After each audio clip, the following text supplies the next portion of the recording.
Hey amigos, and happy Cinco de Mayo! You know it's not really an American holiday, right?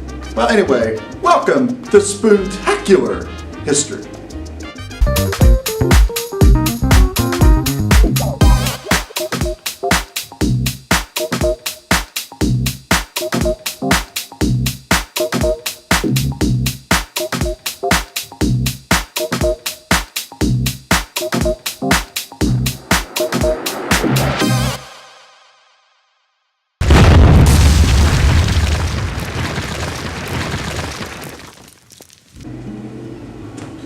Welcome inside the Spoontacular studio. And today's topic at hand, we're not going to be talking about the Mexican Revolution, no. We're going to be talking about another revolution, the Industrial Revolution, or should I say the first one. And there might be some names you understand and recognize in this video. You might understand Eli Whitney, you might understand the cotton gin. But did you know that Eli Whitney is not most famous for his cotton gin? It was something completely different that revolutionized and helped economize this country to become one of the biggest and best empires in the world. And we have to go back and we have to actually start with a man by the name of Francis Lowell. And we were building textile mills, and textiles meaning woven cloth, any type of clothing that you can think of. Remember that Thomas Jefferson during the Federalist, Anti-Federalist movement was all about having an agrarian society, that we wanted to make sure that we kept it true and his baby with the Constitution, and that we were always going to be successful with the Constitution and the way things were, being an agrarian society. But there were others out there who believed we should become more of an industrialized country, and that was going to boost our economy. People like Francis Lowell, who set up a town and a factory in Waltham, Massachusetts. And the best thing that came out of that were towns that grew up around the textile mill. Typically we were used to seeing big cities all around water, port cities, but now we're going to start seeing cities built up around these textile mills. Everyone going to work, men, women, children. And we'll get to that in the second segment of this video, talking about the factory conditions and why they were so bad. But why was it that the Industrial Revolution was so important to the American society as a whole in the early 1800s? And that's what we're going to take a look at now. So let's begin segment one by talking about really who these men are and what they were doing.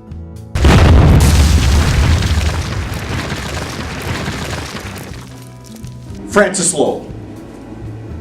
You know, what an interesting character. We don't really talk about him in regards to American history very much, but he was one of the fathers of the Industrial Revolution. Textiles were not something that the United States was used to. We were used to growing things, agriculture, indigo, cotton, and I don't want to throw just agrarian society out the window because it's going to be a major part of this textile industry, but it's going to be the foundation to us becoming an industrialized nation, more so in getting away from the agrarian society. You know, when he was building this, I don't think he really expected it to grow into what it was, and we had never really tried to have an industrialized society in this nation because we didn't have the skilled workers to do that. We didn't have the machines ready to do that. And even if we did have a machine, people weren't going to pay the price if one broke down. You couldn't fix it because there weren't any typical parts and labor issues that we had to deal with here in the United States. And so that's where the second man we're going to talk about, the one you've all heard of, yes, the inventor of the cotton gin, Mr. Eli Whitney. Now, Eli Whitney was not just the man who created the cotton gin. As a matter of fact, that's probably the most known invention that he had, but it's not the best invention. The best invention? Interchangeable parts. Now, these interchangeable parts are all about being able to take a machine, having parts that you could put on, take off, if something broke. Because back then, if you had a machine and something broke, you had to try and replace the entire machine. Now with these replaceable parts and interchangeable parts, things were going to be a lot easier, a lot cheaper, and that was going to obviously help out the textile industry. And so people like Eli Whitney, Francis Lowell are really the men, all right, who really jumpstart the Industrial Revolution. Yes, there were inventions. Yes, we're going to get into things like the steam engine and the railroad. But this is all part of that growing and expanding America, manifest destiny. Okay, we don't think about that because we're not trying to get land, but you can include this into that as well. How fast could this country become the most powerful empire in the world? And that's really what the textile industry was all about, trying to advance this country into a state that it had never been before. You know, we discussed war, and war here, and war there, and revolution here, and revolution there. But now that we're a country, what are we going to do to make it the best one that we can possibly be?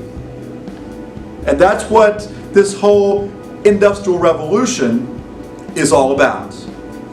Come back for part 2, and we'll now talk about what were the factory conditions like, and what was the pay like for those people working in the industry in the 1800s.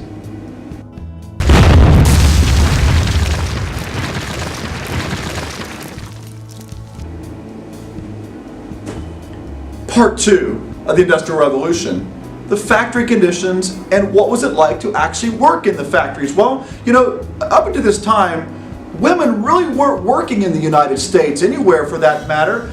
They were typically the women who would stay at home and do the housework, you know, the cleaning, the cooking, and getting things ready for the day and taking care of the children. But now that we were a free country and women's rights were just, you know, getting started, many women, especially in the textile mills, would go to work. And the issue became not now were they allowed to work, but would they get the same pay? Not only was the pay bad, but how many hours were you going to work? You got to think about it. You know, we are used to working an 8-hour day in the United States today because we have labor laws. There were no such labor laws in the 1800s, and so many people were working 12, 15-hour days, working, all right, for $5 a week. I want you to put that into perspective. $5 a week. Now, granted, inflation and everything has taken place. Money at that time is totally different than today. But put that into perspective. What can you do with $5 even in that time? All right, trying to put a roof over your family's head. Make sure that you have food on the table every single day. And so that might have been their job, but they would also have things to do at home. Many of them would have their gardens and their farms that they would still have to tend to. And so those 12, 15-hour days sometimes went to 18 to 19 to 20 hours a day. You know, you're getting very little sleep, so you can imagine what it would be like to work in a factory. For any of you who've worked in that type of job before, you know that after a certain amount of time you get tired. Right? Sleepy time. I want to go to sleep, but you can't because the boss says you've got to get to work. You got to get this much stuff done. It wasn't just the women going to work. It wasn't just the men going to work. But what would you do with your children? We didn't have babysitters. You didn't give them to the nanny. They went to work with you. And sometimes they got paid. Sometimes they didn't. But can you think of what type of job a young 5, 6, 7, 8-year-old would actually be able to do in a factory? That's it.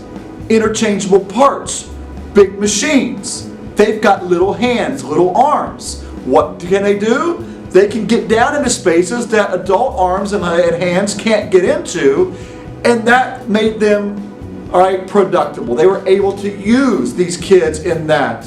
And unfortunately, as factory conditions early on were the case, they were not always the safest place to be, right? You go to a factory today, it's safety first, safety first, safety first. But back then, it was, how do I make money? How can I make a lot of money? And how can I do it fast? And with that, it was all about, okay, let's get the kids in here, let's get everybody working, and let's do it as fast and as productive as possible. Safety was not an issue. And so there were many, many factory accidents. Okay, it was always dirty, it was grimy, it was nasty, it was unsanitary.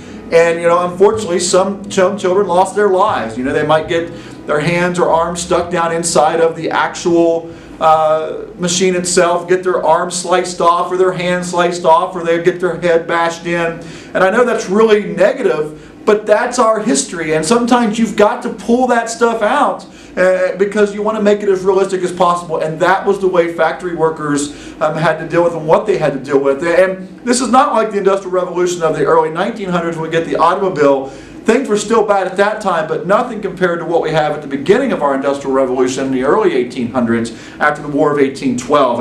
And so you can see here with this short video today, we've discussed some of the things that happened with the textile mills, how that set the foundation for our Industrial Revolution. Talked about some of the people who were working inside of the factories, the fact that both men, women, and children were working inside the factories. And if you take one thing out of this, understand that it was the cities and towns that were built up around these textile mills that really started to make the country function. People were able to move to the West to gain new jobs, to gain new skills that they might not have been able to have before, because maybe they weren't a blacksmith, or maybe they weren't a farmer, or maybe they weren't a merchant marine on the seas. And so it was able to allow us to disperse a lot of people to the West, which was obviously something that Thomas Jefferson wanted during his presidency. And so I hope you really truly enjoyed and got something out of this video today. Once again, happy Cinco de Mayo and a wonderful Spoontacular day to you, and we'll see you next time right here on Spoontacular History.